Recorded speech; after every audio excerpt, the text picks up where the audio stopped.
these are what my KPIs are, and this is what I'm going to track in order to communicate my client's success to them. But then how do you go about and actually setting up and tracking that? And I bring this up because this is kind of a callback to an episode that we had a while ago, which is why most marketers fail.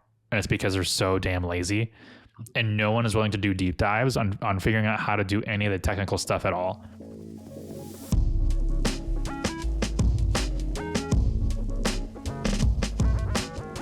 Diego, he says, "Hey, Maddie, hope you're doing great. Are you just starting your agency by any chance?"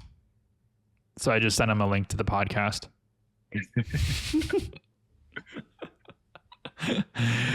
Why do people do that? Wait, so I can tell you. Do any research? I can try it all. No, because I can tell you it's just a numbers game. I can tell you exactly what he does without even going to his profile. So what he does is, this is what everybody does, is they're a high ticket closer. So they're basically an affiliate for people who sell high ticket courses, or affiliate for people who just sell like marketing services or whatever. But it's usually high ticket courses, and then they get me to basically pay for the course, and then they get an affiliate commission off of it, and then that's what they just keep doing. So it's the MLM of digital marketing.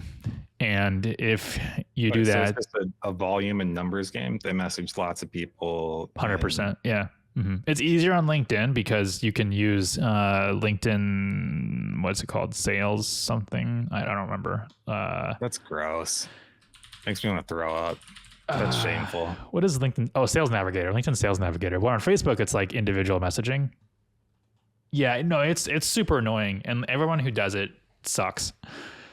But I mean, if that was you in the past, that's fine, and maybe that's you now, but you should stop. Look, I get it,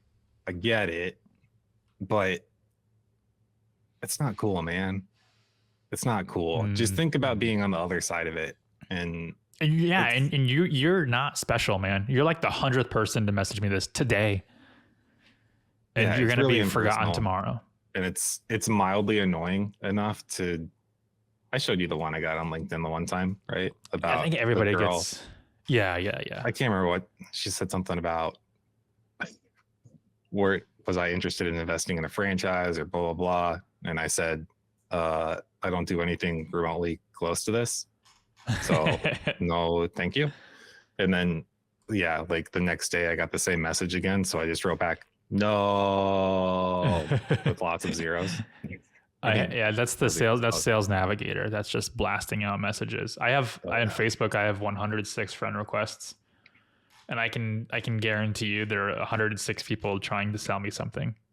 I hate that that's the advice too, but because if people are doing it, that means somebody's advising them to do it. It reminds me of job applications where I never did this. I never applied to lots of jobs. I just picked the ones that I really wanted, and then I went so deep on them that, I mean, this also, I get it if you're in very large metros, because now you've got the whole issue of gaming the system where your application doesn't actually go to a human, it goes to a bot, and then you have keyword density and all that hot mess of stuff. But really you should just avoid that as much as possible by contacting the person who would hire you, directly anyway, or who would be your direct manager. That's always the smartest thing. But I never did that or dealt with that. So when people would say like, oh yeah, well, they knew I was job hunting. Like, how many jobs did you apply to? Like one. I spent 24 hours on it. I spent 3 days with very little sleep. I can tell you who runs it. I can tell you his family. I can tell you. We got that application from that podcast listener, Matthew. He's probably listening to this. He'd be like, wow, like he did research on us and he listens to the podcast. And I was like, this is impressive. I like him. That's very cool. Yeah, I think that's how you should do it. And anything less than that, you should want to work where you're applying. Like, I mean, I guess if your situation's desperate, I mean, yeah, but if you're applying to like a job like this or something like a marketing agency, you should want to work there. Because I'll tell you, the marketing world is a very, very toxic world. So here's a fun fact for people who might ever care to know. One of my favorite first interview questions, and it's an immediate filter. One is, if I'm feeling nice, I'll say it as, well, can you tell us about our company? which is another way of saying, did you do your basic background research? And if you didn't, I'm done with you already, right? Like, you didn't try. I'll still entertain them just so they don't die. If it's up to me, I'd be like, I'm out. Thanks for nothing. And for that reason, I'm out. But if I'm having a bad day, I'll say, who are we and what are our job titles? Because you should know that too. Especially I don't think you've said that yet with our interviewees. My favorite ones, we're on a tangent here, but my favorite one is what color is money? I like that. I like to ask the weird ones because everyone is always like green or whatever country they're from, and it's the ones that we end up hiring, because I think even I asked Eva this and she goes, it depends. Like, are we like talking about like coins or? That's a perfect SEO answer. I was like, yes. You're not a true SEO unless the answer to literally everything is it depends. But I mean, like, yeah, what color is money? It's all over the world. Like, what am I referencing? Or the other, I really want to do this. I really want to get like I won't say it yet, but what I say is how many pennies fit on a school bus? That's one question I ask quite a bit. And if you say, I don't know, get out. like I want you to give me like an estimate. How would you find it? But then we've had some people just go $1 million. So I really wanted to do this. I really wanted to get like a toy school bus that's like 6 inches long and just show it in the camera and be like, you think 1 million pennies are going to fit on this little toy? They're going to be like, is this a real interview? They're like, you didn't specify that. I'm like, you should have asked. You should have said, how big is the school bus? All right. Sorry, that was a tangent. That was just a little fun. Cody, what are we talking about? KPIs. Oh, the successor to KPIs. So the importance of understanding how to set up analytics and tracking is what this is the working title. Actual measuring of them. Yes, because there's one component of saying these are what my KPIs are. And this is what I'm going to track in order to communicate my client's success to them. But then how do you go about and actually setting up and tracking that? And I bring this up because this is kind of a callback to an episode that we had a while ago, which is why most marketers fail. And it's because they're so damn lazy and no one is willing to do deep dives on figuring out how to do any of the technical stuff at all. So a lot of the reasons why people who have SMMAs or social media marketing agencies, I hate that term, is because I didn't know that was a thing. Yeah, SMMA. It's like a big agency guru thing. It's like everybody has a course on being like an SMMA and then like being certified and stuff like that. But I think the number one reason why people are able to do this is because they can track leads by doing lead forms through Facebook and LinkedIn, and they don't have to set up any tracking because it's just a lead form. Well, yeah, that's classic low barrier to entry, high competition then, right? Yeah. If it's easy to do, then more people will do it. And yeah, then you'll have a nice mess of competition. Yeah. So we track everything using Google Tag Manager and Google Analytics. And what we track on our sites are form fills. So when people fill out a form, phone calls, and emails. So we actually, in Google Analytics, we track the URL, like the HTML URL parameter for phone calls and emails. And then we also have an event in there to track anybody who lands on the thank you page, which is a redirect page after someone fills out the form. Mm-hmm. And then we connect that to Google Ads. So then Google Ads can then translate whether one of those events were fired after someone had clicked on an ad and gone to the site. So I also wanted to talk about this too, because when I talk to potential clients and even other people who have marketing agencies, their Google Ads conversions in their account, they're tracking conversions. They have a cost per acquisition, but their conversions are literally just the standard that Google already has, which is the call extensions feature. So like you can run call extensions on Google Ads to where someone sees your ads and it says call now and you hit call now and then it tracks that. You don't have to set up any coding or no tracking, nothing. You just have to turn it on. But what happens, the majority of people don't click on that call extension. They click on the ad and they go to the site. But then what? Are you rewriting the numbers to a tracking number to where that's going to be tracked through Google Ads? Are you tracking the form fills and separating that between Google Organic and Google Ads? And if you're not, what you're doing is you're missing out on a ton of opportunity to track success for your client. And this is a huge reason why we're switching from Raven Tools over to, I'll call them out because Raven Tools is ridiculous how they won't pull in Google business profile information. And we've asked them about this. And they're like, yeah, it's just not a priority of ours, or whatever excuse they gave us. And so we're switching away from Raven Tools. That'll save us like $200 a month. And then going to Looker Studio, as I'm correcting myself from last episode, and then using another tool to actually connect Google Business Profile data over to Data Studio. So now what I've been doing on a monthly basis is when those reports go out on the 3rd, I'll respond to them and kind of give them the synopsis of their organic results and their paid ads. But then I'll also go to their Google Business Profile and look at their calls and messages as well, because that's not included in the reports. And the whole reason I started doing that was because if they get 14 leads on their website, they have like 30 leads in their Google Business Profile or 30 calls. And I don't want to miss out on the opportunity, because what we did to rank their website is included in the metrics for their Google Business Profile.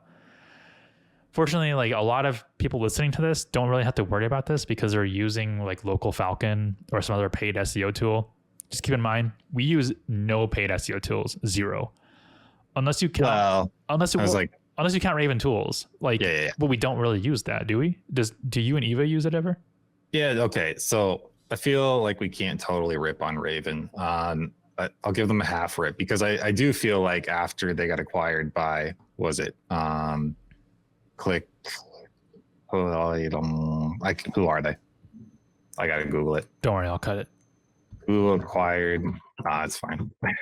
People can go on the adventure with us. TapClicks. Yeah, TapClicks acquired them. I feel like after the acquisition, they kind of got backburnered as the less profitable, ugly sibling, and in favor of TapClicks, went to grow there.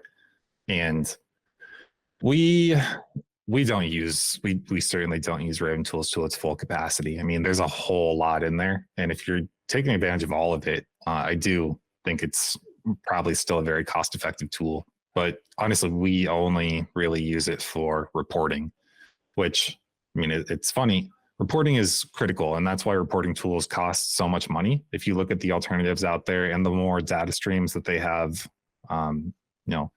built-in connectors that don't require you to develop your own API connector thingy, the more they cost, because they're just making it easier. So reporting is super expensive because it's really often the number one chance you get to showcase yourself and that you're doing well. And so it's worth the money that you put into it. And for that reason, we don't use all of Raven. And also because I learned SEO with free tools. So in a lot of cases, especially for what we're doing, Skylar said it last time too, local SEO isn't hard. It's comparatively it's not a difficult thing compared to a lot of, the things out there. And that was another thing was, setting up tracking in, Tag Manager, Analytics, Google Ads, etc. It is comparatively easy to just do lead gen compared to, e-commerce, where you're going to actually have e-commerce analytics that you'll need to set up. And if you don't know how to do that, then you'll need a dev to do it. Yeah, like ROAS and stuff exactly. Like that. Yeah, I mean, you gotta know view through conversions and lifetime value and things like that. Yeah, you got to know the platforms too, right? So I mean that could be a thing too, where you say, I specialize in Shopify. That's the e-commerce setup that I know. I was just talking to somebody about that. Like they were like, they wanted to, I think, specialize in e-commerce, but they didn't know like how deep to go. And I said, start at a platform like WooCommerce, Shopify, Amazon. Like start somewhere. Like Jenny, your fiance, she was like an expert in Amazon ads. She's a wizard. She's brilliant. She's so smart. I don't. There's so much stuff that she says now at this point, because she's been doing it a long time compared to other people, that especially things that I never thought about. Because I think it's easy when you do I say this often, where I feel like personality wise, I'm not necessarily the best fit for a service business, because I like hanging out in the background and not really talking to people. As much as I like people and I like the ones that I talk to, it's just very draining very quickly. So I think I'm probably a better fit for a product business, but I don't know. I mean, I've got something that I'm playing with, but I'll find out if I'm actually a good fit for it. But things that she said about, it's that double-ended butt plug that we were talking about. Yeah. It's like 30 episodes ago. Yeah. Thanks for that. Yeah. But things about trademarks and copyright, that's huge. I never knew that stuff was that important in e-commerce, but it's absolutely critical. And she's brilliant at that stuff now, and it just blows my mind. Also makes me very scared of e-commerce businesses and the things that people do in them, because they work so hard to protect and go after infringers. But there's also the trolls out there too. I remember there was an episode of Shark Tank where I can't remember which shark it was. I think it was probably Mark Cuban, because he'd be the guy who would do this. Basically called the guy out and said, "You're a patent troll. I don't want to work with you." I thought, awesome. That's so cool. Actually, Jenny and Lauren both gave me, I think, the best advice for the podcast when we were first starting it. Jenny gave us what to do, and Lauren gave us what not to do. And Lauren, when we did our... Well, Jake died. He's gone.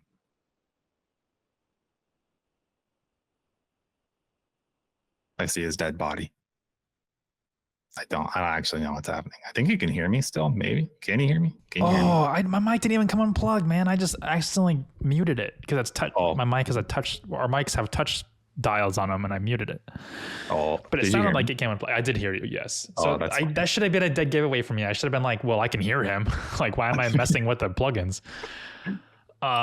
No. So Lauren, she told me, like, we filmed or recorded our first couple episodes, and she only heard snippets of it. And she's like, just don't be douchey.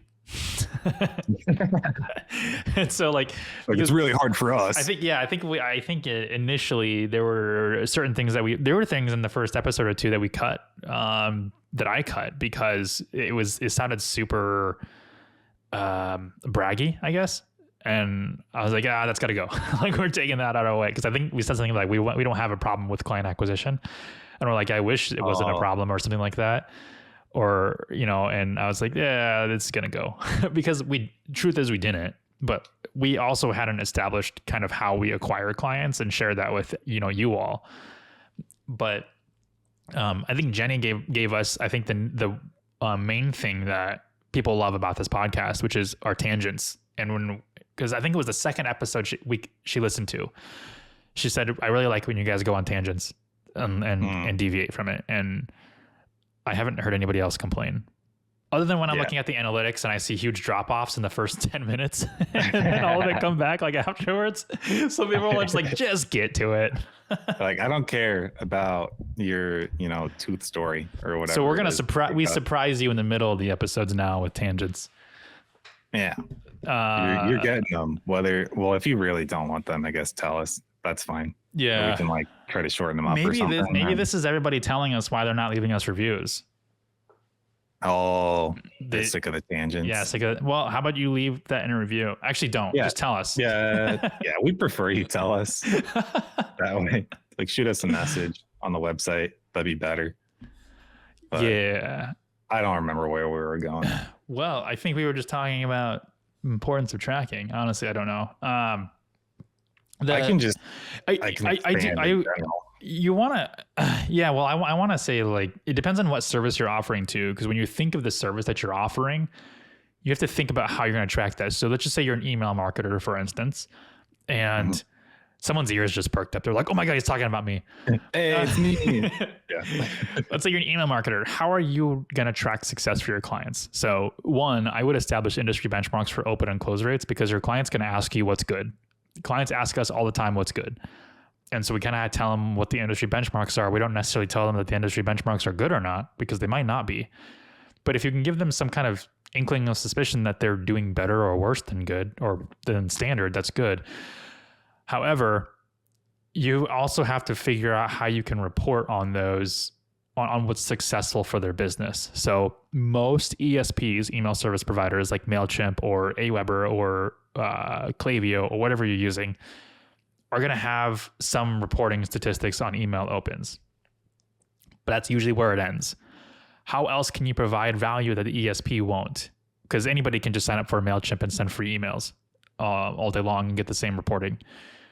But can you also install Google Analytics or Google Tag Manager, and can you track the on-site behavior from the UTM parameters that you use on the links in your email, and then track conversions? And can you pull that into reporting? And can you attribute conversions and leads for your client from emails? Now, I'm just talking about how I would do it if we start offering email marketing as a service, which we might.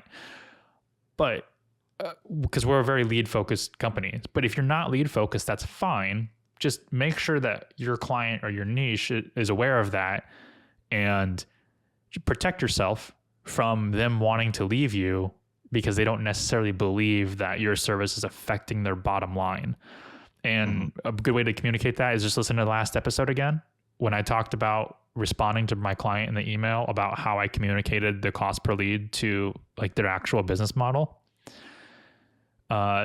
Do that in terms of whatever service you're offering, whether that's email or maybe it's coaching. Maybe you just do coaching and you want to be able to track the client's revenue while working with you.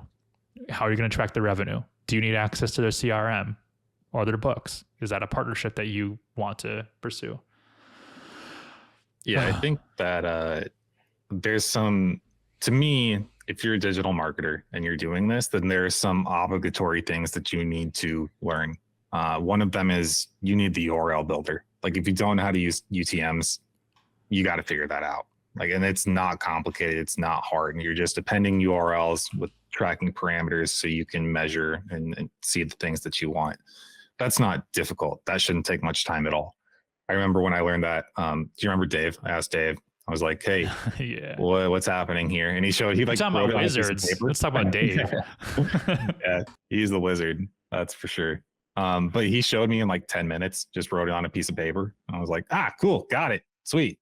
And I saved it in a text file as for how it works. You can just Google URL builder and then you can put it into Google's, it cranks it out for you. Google has their own one that I use all the time. If you type in UTM, type in Google UTM generator. I don't remember what UTM stands for. I feel like these are, but yeah, I don't remember. I feel like these are harder things to podcast about. So like we can't really teach them here, but we can tell you the important things to know. Well, go listen to, I think it's one of the episodes, like in one of the 20s or 30s of the episodes where we talk about marketers being lazy and not doing deep dives. You heard UTM, now go learn about it. Yeah. I mean, if you want to set yourself apart, like do the tracking, because nobody else is. And this is why we're set apart from everybody else, is because every time we take over a client from an old agency, the tracking is just absolutely awful. It's bad. Yeah. So I think the other thing that is really important, if you want to be good and you want to really grow with this and make it a big thing, you got to learn Tag Manager, Google Tag Manager, right? They've got, the courses are free. Google just teaches you for free. Okay. Just go Does Google Google has a Tag Manager course? I was going to ask you this. Okay. Because I was talking with Marcus, who listens to the podcast over video chat today, right before we got on this podcast, actually.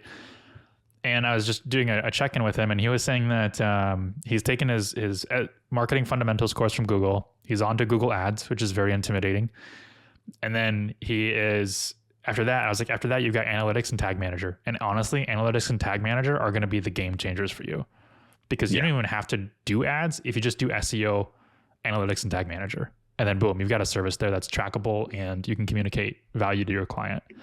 Yeah. So there's Google Tag Manager Fundamentals. That's the course that people should take. And then do that and learn, especially with GA4 now, because everything is becoming event-based and you need to know how to create the events you want. This was a big mind shift for me when I switched jobs. I went to Spinutech, and that's where I learned all about events, creating events, event tracking, how to make events do what you want them to do. And if you're intimidated or confused or think, oh, I'm just not going to do it, you have to know that, look, this is the easy way. Tag Manager is the easy route, the easy path. The hard way is becoming a dev, right? Tag Manager is meant to be a substitute for marketers to create the events that they want to track instead of doing it on the website, right? So this already is the easy path. And if you struggle with this or you get knocked out because this part's too hard, and I'm not saying it's easy, it's going to take time. It'll take you, could take you weeks to learn it to a functional point, but you have to do it if you want to do this, take it seriously. Because if you're going to grow an agency in the typical services, especially if you're running ads, you're going to have to know how to place tags and then track them across different platforms too. So, yeah, Jake said it, but I'll recap. The way that we do it is we set up the events that we want to track in Google Analytics and Google Tag Manager. So they're fired in Tag Manager, and then we're able to report them in Google Analytics. Now, GA4 is different from Universal Analytics now because you can just turn on a slider for the events you want to track as conversions. I wrote like the first guide on this before everybody else even knew about it. Yeah, the very first. Yeah, because it didn't exist, and I was just very mad and very confused as to why nobody had even said anything about this yet. So you can check it out on my website, codyc.com. Last name is SEE. But it'll specifically about form submissions because Universal Analytics has the option to just do it based on the page where you enter in the URL. GA4, you can't do that anymore. You actually have to create an event for it, and it'll explain how to do that in there. Then after that, we take Google Analytics and connect it to our Google Ads. So we're deep in Google. And if you're not, this might not be the perfect setup for you. You might balls deep. especially if you're doing Facebook, because they're different ecosystems. People who are on Facebook hang out on Facebook.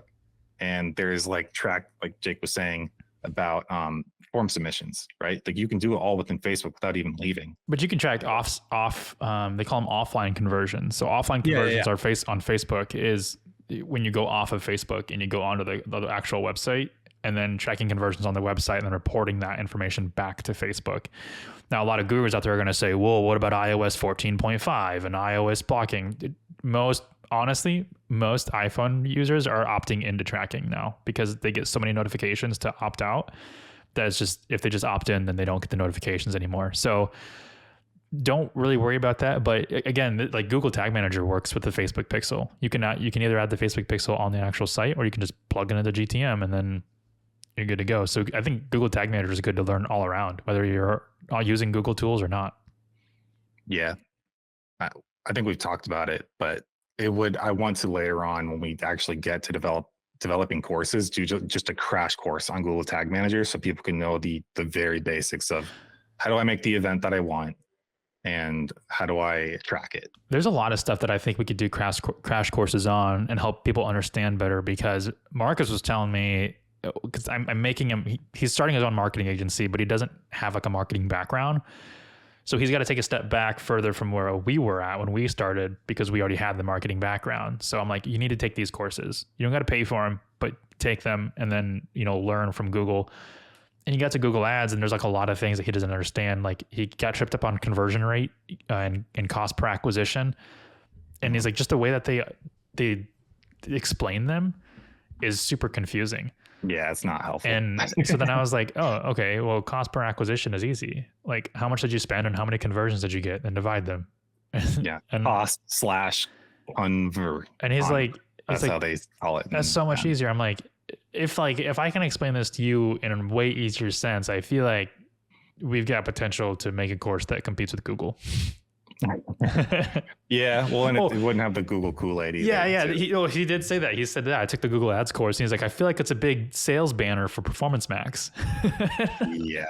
I was like, dude, this is how I know you're smart, is because you take the Google Ads course and you're like, something's fishy. Yeah, I told you I just participated in one of their research surveys, which I love them. I did the what is it where you can't talk about the details? The NDA, non-disclosure NDA agreement. So I can't talk about it, right? But the one thing that I will say is here I am on a podcast talking to 1,000 people.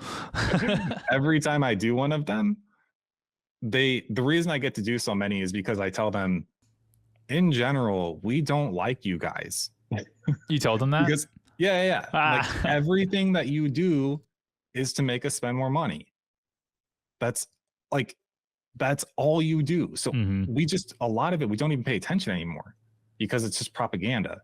Yeah. And I have to look twice at things, take them seriously, because I just assume from square one that if Google recommends something to me, it's to get more money, and it's not to actually do anything in our best interest.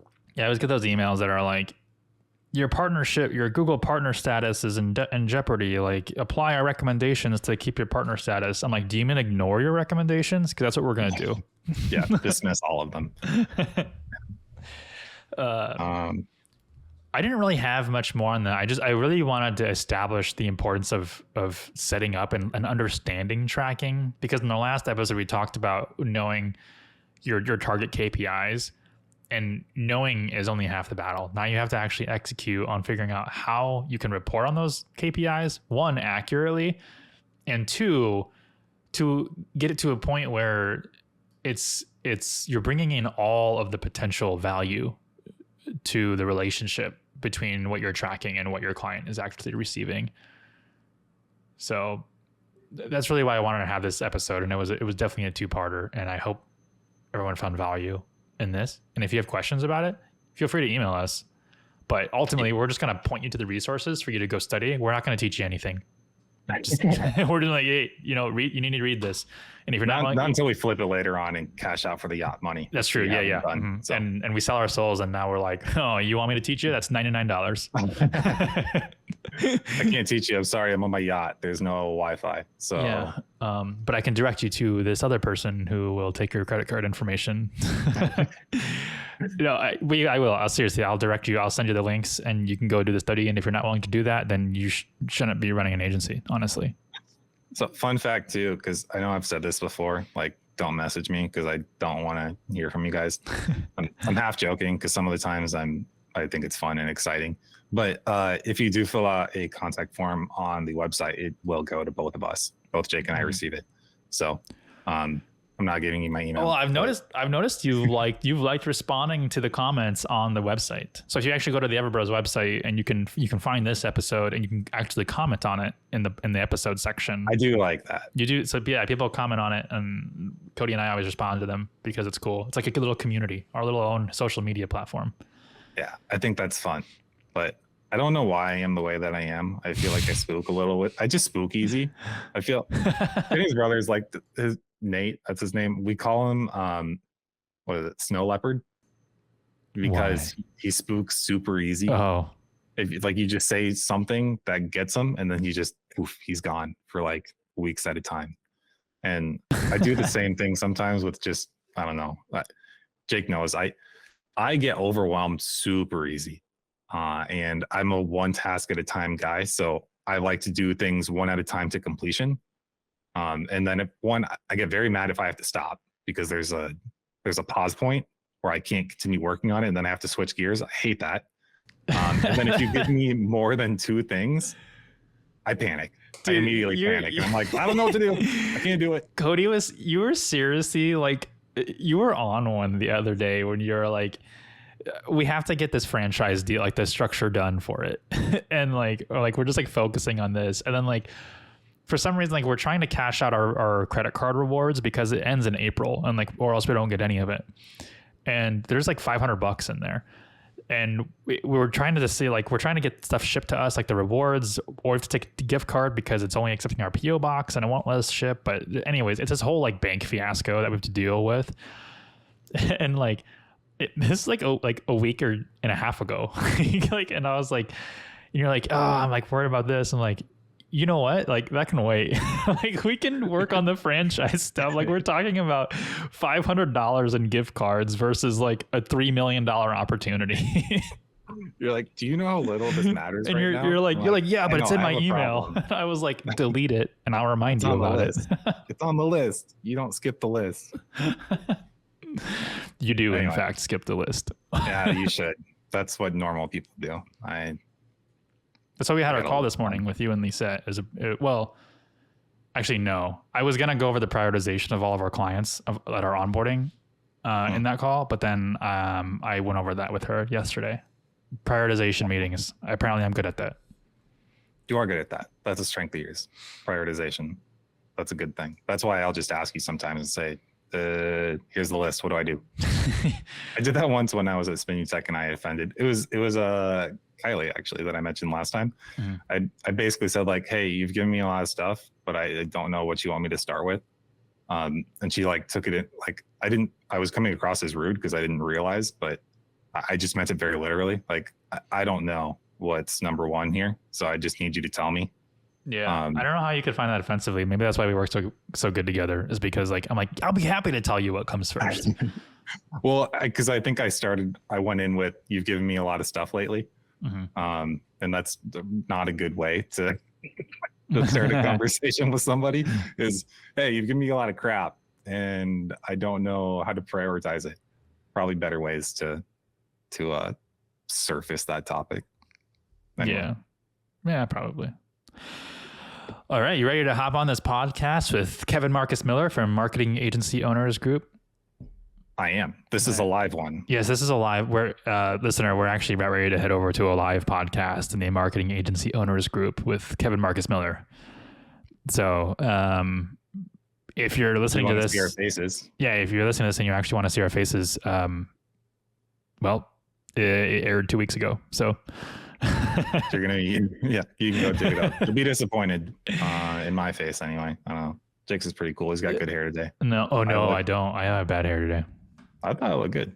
Well, I dress like a cartoon character every day. It's pretty much the same thing. It's just gray, like my soul. Mm-hmm, so yeah, I've got this nice burgundy bomber on. Yeah, that's good. With the background, it's like a not Ron Swanson. Who was the Ron Burgundy?